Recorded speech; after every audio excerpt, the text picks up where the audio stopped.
Hello and welcome back to the channel Blepharospasm My Journey.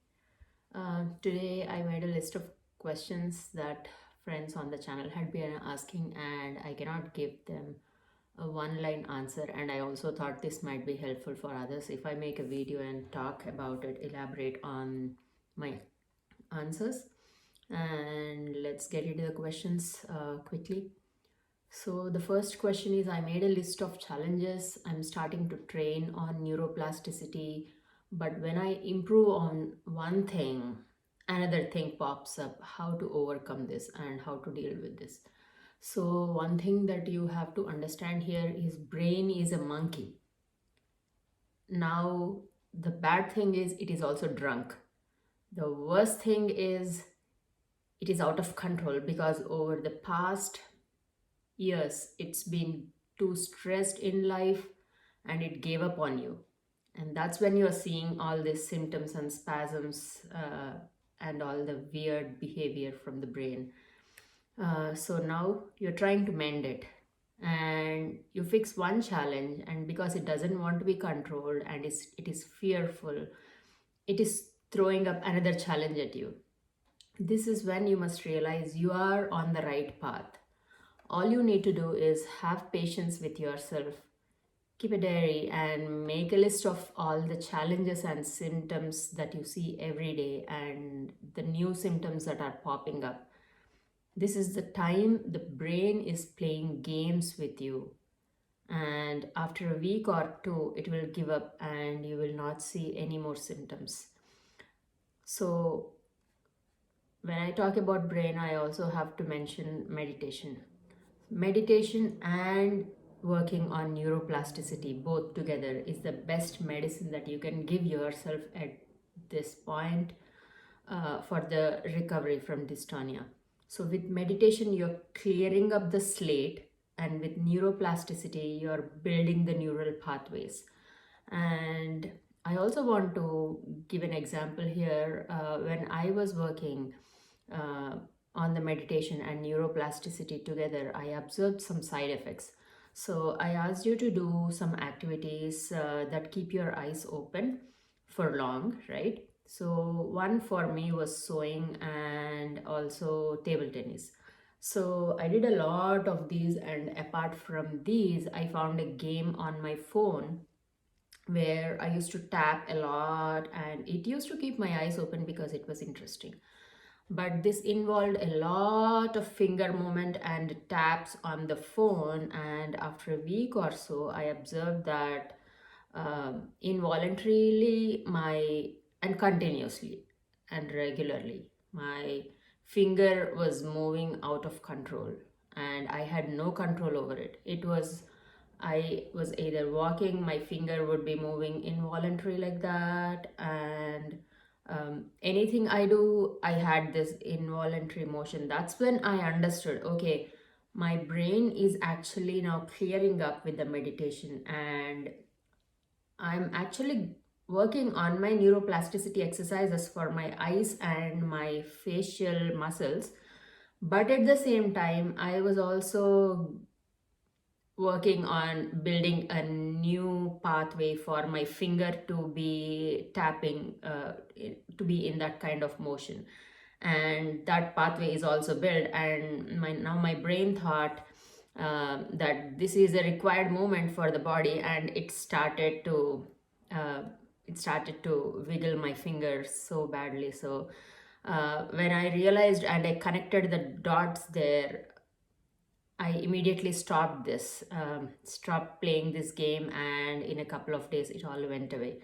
So, what I'm trying to tell you here is meditate and do your neuroplasticity exercises, and even if the new symptoms pop up, they will go away eventually in a week or two. But be confident and hopeful that you are on the right path.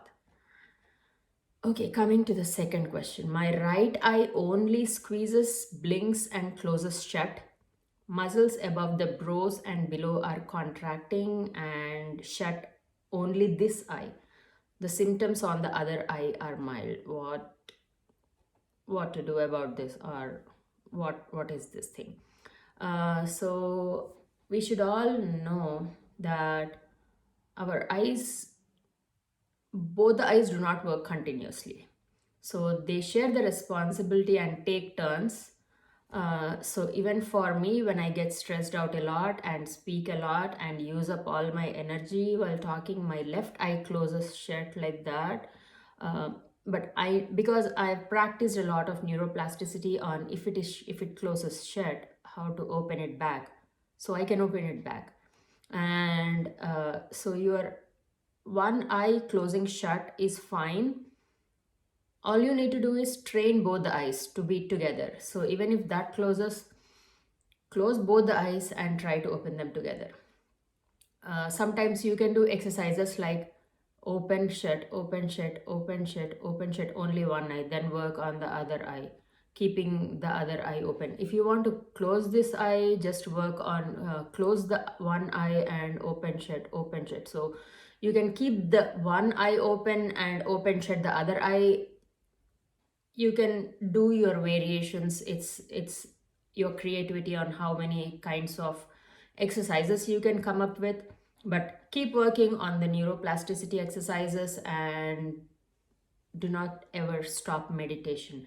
Both the eyes will be fine. Even if one eye is closing shut sometimes, so that's the time. Take a minute, 1 minute or 2 minutes break, take a deep breath and work on that one eye for some time, for maybe 10-20 times. Close eye, close shut, and then you should be fine keeping the eye open. So next question that comes up is, what is this energy you're talking about? How do you retain or maximize it, and how do we save on this energy, right? So we will get conscious of this energy when we meditate on ourselves. Meditate on your breath, observe your symptoms and observe your thoughts. Observe anything that is within you. Even if there is, you hear your heartbeat, observe it. All you need to do is, when you're meditating, just focus on yourself and not on anybody else, not outside the world. The world is within you. There is a big, huge world within you, and observe that world. So you will know eventually, after a couple of sessions, where this energy sits in you. So for me, I understand this energy sits around my navel, and when I'm talking, this energy from the navel is coming out, and I'm using up this energy, and that's when my eye closes. This realization comes from meditation again. You just cannot be not meditating and say, I don't know what this energy is, and I don't know what, I don't even understand that. When you're saying you are using up energy, you need to meditate on yourself to understand what this is. Until then, whatever I'm speaking is only words. Only when you sit and do this, you will understand what it is. The next question is, the best way to retain this energy is initially when you have a lot of symptoms, speak less. When you speak less, all the energy will be saved. So when you are there are two kinds of speaking. I think I should have mentioned this in other videos as well. So speaking with emotion, speaking without emotion. When you're speaking with emotion, you're consuming this energy. When you're speaking without emotion, you're saving on this energy, and all that is coming out of your mouth are just words. So when you speak less, usually speaking with energy, you have to transform yourself from speaking with emotions to speaking without emotions. And this again happens with the help of meditation, slowly observing yourself, how you are behaving, how you are consuming your energy, where this energy is sitting, and eventually you will come to a point where you know that you are using the energy, and you need to, if necessary, talk, and talk just the words and convey uh, um, whatever is there on your mind. I mean, for a proper communication, I mean. So, all I want to say here is speak less throughout the day initially, because you are still trying to master your emotions through meditation. When you sit and meditate at the end of the day, you will understand that a lot of percentage from your everyday talk can be filtered out, and there's a lot of garbage. I know this because I observed this myself, and so now I came to a stage when I have to talk. I know it is important and I have to convey it. Otherwise, if there's some garbage coming out, I know I don't have to talk and let it out, even if it is sometimes for fun or to hurt somebody. So, you don't have to do it, because you have to save energy for yourself at the end of the day. This is not for anybody else. And how can this energy be maximized? Again, through meditation. The more you meditate, the more you can save on your energy here.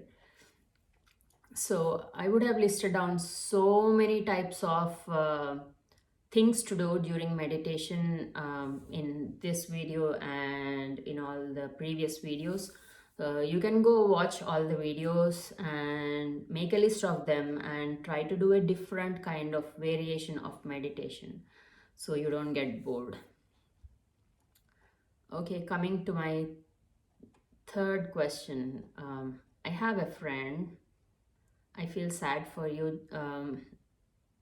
And she says, at my workplace, I wink a lot and I'm ashamed of myself. What to do? Okay, forget yourself. Take me for example. Honestly and humbly, I've grown up with people telling me, and myself believing also, that I have the most beautiful eyes and smile, and I'm a very beautiful person. And I grew up with it, right? So after my wedding, it became hundredfold with my husband telling me every single day how beautiful I am. It became thousandfold when I had my son, and he keeps telling me how beautiful I am and how he does not find any girl outside much beautiful looking than me. So in that situation, I went from that to a scenario where I was closing my eyes. When I smile, I close my eyes. I can't eat properly. My face does all weird shapes and reactions and all spasms, and my face crunched in a couple of months. See what happens when your muscles are working, even on your face or on your body. They change, right? So my face got shrunk in just 2 or 3 months, I think, because uh, from October to March, for 6 months, I waited for a neurologist's appointment. So during this time, I had continuous spasms and I did not do anything. Uh, and my face crunched, and I was looking into when I was looking into the mirror, I was seeing somebody else. It was not me. I look at an old photograph and myself. Even now, it's not me, because dystonia has changed me a lot. It's a different person now. Who I was is different from what I'm now. But I'm happy that I'm functioning. I can open my eyes and see, but at one point it was so difficult to identify myself, and I couldn't face anyone because I felt ashamed with my ego. But at one point I broke it all and thought, what should I do? What can I do at this point, other than accepting myself? The first thing that I had to do was accept myself. Okay, forget me now. uh, I went into Dr. Farias's Dystonia Recovery platform, and there I saw there were so many people who could not do their daily jobs because of their neck dystonia, cervical dystonia. They Because they can't keep their neck straight, they can't drive. They can't walk because their foot are distorted. Their feet got distorted. They can't write or play music because they have hand dystonia. Think of all these people. Don't you think at this, when you see all of these people, what we are experiencing is the tip of the iceberg. So at that point, I realized first thing I have to do is treat myself as a kid. We built a lot of relationships with people around us. Now it's time to build a relationship with yourself. Nurture this kid within you. If this kid makes a mistake, gently put it in the right path without getting upset or angry. Once you're happy and proud of this kid within you, you will stop thinking of what other people around you will think about you, right?